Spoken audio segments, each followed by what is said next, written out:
जय हिंद दोस्तों। स्वागत है आपका आपके अपने YouTube channel learning point with Abhishek sir पर। दोस्तों, अगर आप चैनल पर नए हैं तो चैनल को सब्सक्राइब कर लीजिए और बेल आइकन प्रेस कीजिए ताकि आप डेली डिक्टेशन पा सकें। दोस्तों, आप सबके लिए Uttarakhand APS, UK triple SC, UP triple SC, RSMSSB, SSC और इलाहाबाद हाई कोर्ट के लिए स्पेशल पेड बैच चलाए जा रहे हैं। तो अगर आप भी कोई भी पेड बैच ज्वाइन करना चाहते हैं तो आप हमें इस नंबर पर संपर्क कर सकते हैं 7393976701। आप हमें इस नंबर पर व्हाट्सएप या टेलीग्राम पर मैसेज कर सकते हैं और बैच की इन्फॉर्मेशन ले सकते हैं। डिक्टेशन शुरू होगी 5 सेकंड बाद।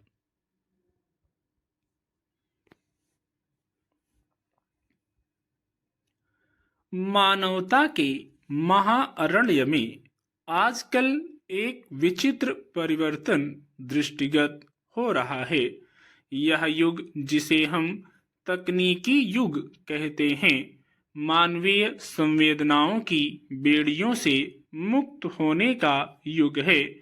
समय की गति इतनी तेज हो चली है कि मानो किसी तीव्र गमनशील गाड़ी में बैठे हुए मनुष्य ने हर्ष और विषाद के मध्य की सभी सीमाओं को तिरोहित कर दिया हो। भावनाएं अब मात्र औपचारिकताओं में सीमित हो गई हैं। प्रेम, दया, करुणा जैसे शब्द अब इतिहास की किसी दुरूह पुस्तक के पन्नों में बंद हो चुके हैं।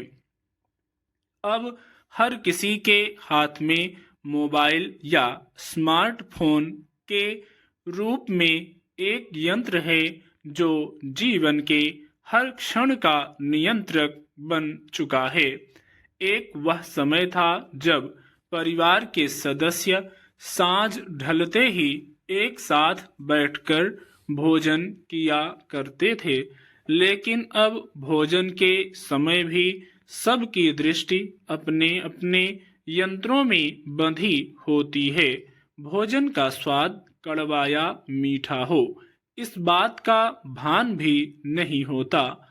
भावनाओं की मिठास कहीं खो चुकी है और संवाद का लोप हो गया है।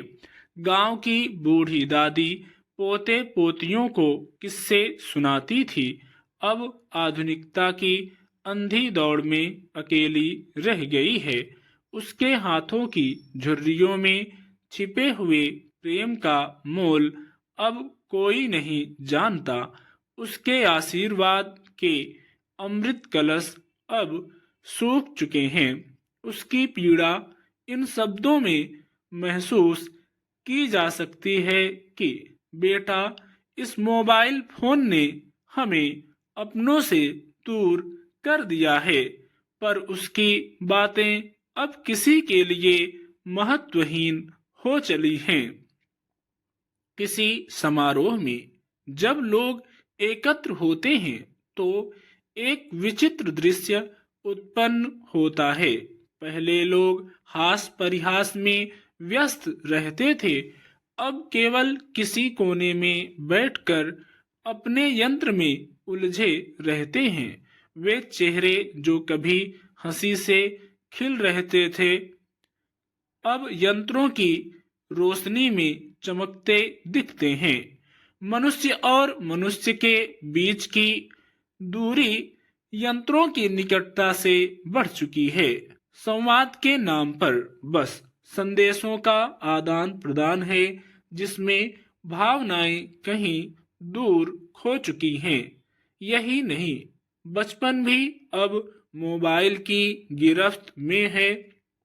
जो कभी गांव की गलियों में मिट्टी में खेलते थे, अब उन्हीं के हाथों में यंत्र है। खेलने कूदने की खुशी अब किसी आभासी खेल में बंधी है। धूल में लौटने, नदी में तैरने और आम के बगीचे में मस्ती करने का आनंद अब किसी इलेक्ट्रॉनिक गेम में समा गया है। कोमल हाथ अब किताबों के पन्नों की जगह यंत्र की सख्त स्क्रीन पर है। विज्ञान की यह देन केवल सामाजिक ताने बाने को ही नहीं बल्कि व्यक्तिगत संबंधों को भी नष्ट कर रही है। माता पिता अपने बच्चों के भविष्य की चिंता में ही इतने उलझे हुए हैं कि वर्तमान की खुशियों का मोल वे जान नहीं पाते। बच्चों की मुस्कान और हंसी अब केवल सोशल मीडिया पर फोटो डालकर प्रसारित होती है। स्टॉप।